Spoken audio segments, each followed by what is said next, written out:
సభాధ్యక్షులు జిల్లా అధ్యక్షులు మన కొలుపుల హరినాథన్ గారికి, అదేవిధంగా మత్స్యశాఖ జిల్లా చైర్మన్ సంజయ్ బాబు గారికి, అదేవిధంగా కామ్రేడ్ వెంకటేశ్వర గారికి, అదేవిధంగా ఇక్కడికి వచ్చిన మండల అధ్యక్షులకు, జిల్లా ముదిరాజ్ మహాసభ నాయకులకు, అదేవిధంగా ముదిరాజ్ బంధువులందరికీ కూడా పేరు పేరున హృదయపూర్వక నమస్కారాలు తెలియజేసుకుంటున్నాను. ఇక్కడికి నేను అందరి స్పీచ్లు విన్నాను. అందరి స్పీచ్లో కూడా నాకేం కనబడదంటే, అన్న పొలిటికల్గా మన కాళ్ళు మనమే లాక్కుంటున్నాం, పొలిటికల్గా మనకు మద్దతు రావడం లేదు అని చెప్పి రాజకీయంగా పరంగా మాత్రమే మనం మాట్లాడుకోవడం జరిగింది.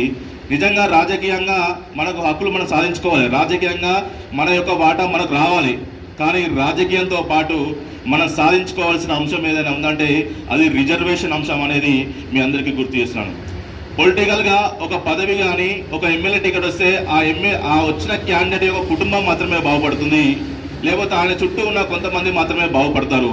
కాకపోతే రిజర్వేషన్ అనేది మనం సాధించుకోగలిగినట్లయితే మన ముదిరాజులలో పేద విద్యార్థులు కానీ చదువుకున్న విద్యార్థులు కానీ అనేక మందికి ఉద్యోగ అవకాశాలు రావడం జరుగుతుంది. కాబట్టి అందరికీ ఉద్యోగ అవకాశాలు వస్తే మన జాతి కూడా మొత్తం కూడా బాగుపడే అవకాశం ఉంటుంది. కాబట్టి మనము రిజర్వేషన్ సాధించే విధంగా కూడా మనం ఆలోచన చేయాలని, ఆ రిజర్వేషన్ సాధించడానికి మనం ఎందుకు అనేక సంవత్సరాల నుంచి అనేక పోరాటాలు చేస్తున్నాం, కానీ రాజకీయ హక్కుల కోసమే ఎక్కువ పోరాటం చేస్తున్నాం, రిజర్వేషన్ కోసం కొంత తక్కువ పోరాటం చేస్తున్నామేమో అని నాకు అనిపిస్తుంది.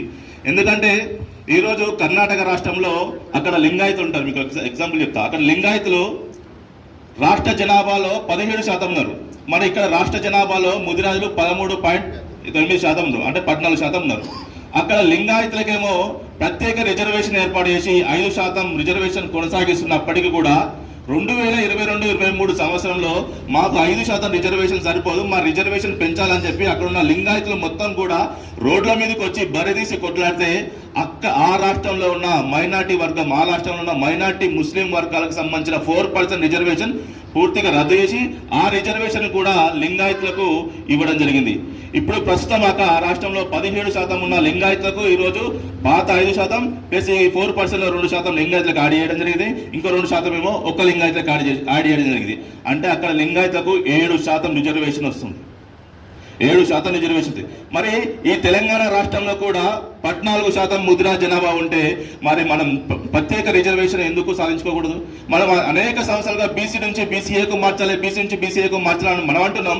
ఆ బీసీఏలో ఉన్న కులాలు మాత్రం మా కులంలోకి అంత పెద్ద కులాన్ని తీసుకురాకూరి, మా బతుకులు నాశనం చేయకని వాళ్ళు పోరాటం చేస్తున్నారు.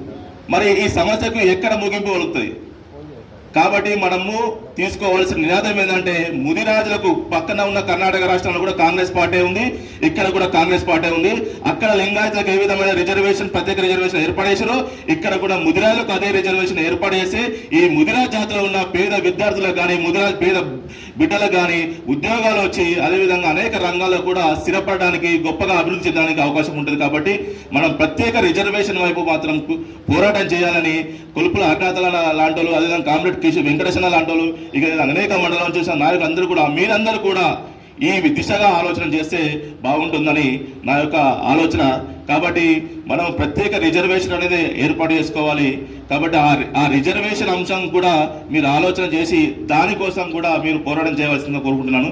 ఇంతకుముందే అన్నయ్య చెప్పడం జరిగింది, ఈ జిల్లాలో ఒక బహిరంగ సభ ఏర్పాటు చేసి కలెక్టరేట్ ముట్టడి కార్యక్రమాలు లేకపోతే ఇంకో కార్యక్రమాలు తీసుకోవాలి అని చెప్పడం జరిగింది. కాబట్టి అలాంటి కార్యక్రమాలు చేసినప్పుడు రిజర్వేషన్ అంశాన్ని కూడా జత చేయాలి.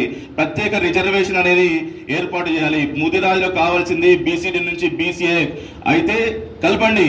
మీకు సాధ్యం కాకపోతే, మీకు ప్రభుత్వానికి చేత కాకపోతే ముదిరాజులకు ప్రత్యేక రిజర్వేషన్ ఏర్పాటు చేయాలి.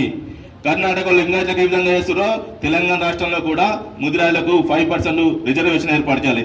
అరే ఈడబ్ల్యూఎస్ తోటి 10% లేని, 10% వరడిజన్ లేని ఓసీ కులాలకు 10% రిజర్వేషన్ ఇస్తున్నారు ఈరోజు. మరి ఈరోజు 14% ఉన్న ముదిరాజులకు ఎందుకు ఒక 5% రిజర్వేషన్ ఎందుకు మనం అడగకూడదు? ఈడబ్ల్యూఎస్ తోటి ఎంత నష్టం అవుతుంది, బీసీ కులాలకు ఎంత నష్టం అవుతుంది? అగ్ర కులాలు 1% లేరు జనాభా తెలంగాణ రాష్ట్రంలో, 1% లేని అగ్ర కులాలు ఇష్టం వచ్చినట్టు రిజర్వేషన్ తీసుకోబోతున్నారు.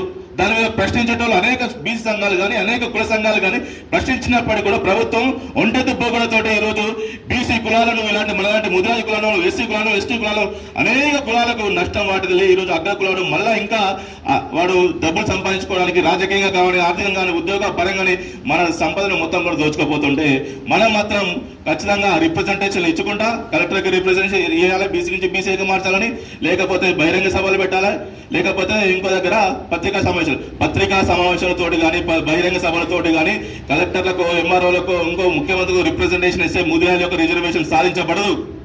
కర్ణాటకలో ఎట్లయితే లింగాయతు రోడ్డు మీదకి బరిగీసి కొట్లాడిరో దానికి మించి ఈరోజు ముదిరాజులు రోడ్ల మీద ఎక్కి బరిగేసి కొట్లాడినప్పుడే ముదిరాజు యొక్క ప్రత్యేక రిజర్వేషన్ అనేది సాధించబడుతుంది, ముదిరాజు బిడ్డల యొక్క బతుకులు బాగుపడతాయని ఈ సందర్భంగా మీకు తెలియజేస్తున్నాను.